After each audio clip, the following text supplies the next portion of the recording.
Magandang buhay, magandang araw mga katalbog. Kaya po pumas pa ako at nakas pa ng hangover dyan. At ang maaga ako ginising ng aking father para mamalengke. Bumili ako ng bulaklak at sampagita para sa aking mother. At kung nakikita nyo, meron ho tayong manok at baboy. Magluluto ho tayo ng kalderetang nokma at adobong boy ba. Ayan, dahil pista po ng San Roque ngayon, kahit pa paano meron ho kami naigayak para sa kanya. O konti lang pero okay na to, para may pagsalu-saluhan lang din. Meron tayong pepper na bell. Ayan, tapos igisa na natin to. May sibuyas, bawang, so yung mga katalbog, ginisa na natin tong nokma at saka tong boy ba. Igisa lang natin ng maigi to. Lagyan natin ng pamintang, maraming paminta. Tapos pag nagisang-gisang maigi, saka natin lalagay yung mga patatas at ibang ingredients nila. So yan, tara, gisa natin maigi. Pagkatapos nyan gisain maigi itong manok, nilagay ko na yung pangalawang piga ng gata na may aswete. Saka nilagay ko na rin yung patatas para paglambot na sabay. So itong naman adobo, lagyan na natin ng toyo at saka maraming paminta.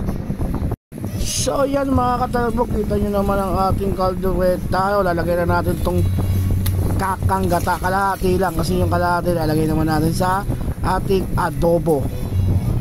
Ayan natin yung kaldereta. Kita nyo naman, ganda ng itsura niya. Itong kalahating gata, lagay natin dito sa adobo. Ayan, lagay natin dito. Pag natuyo siya, masarap na masarap siya. So yun mga katalbog, babalikan ulit natin to pag naluto na at titikman natin to. So tara. At ayan mga katalbog, tignan mo naman ang ating kaldereta. Minute na at lumalabas na yung ano ng gata, mantika ng gata. Nilagay ko na rin pala yung bell pepper.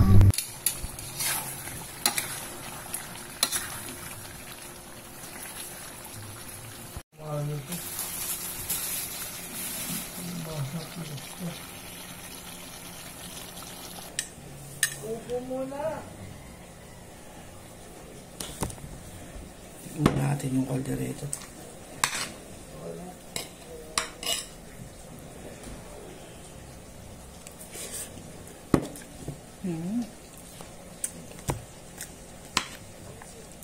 Quality.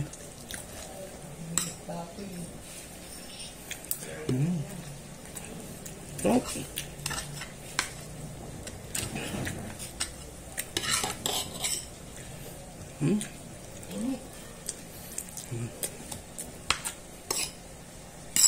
Salsa pa yan. Laban niya.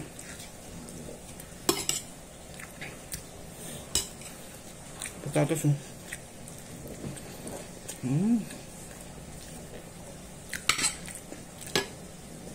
Yung adobo. Di pa na to. Sarap.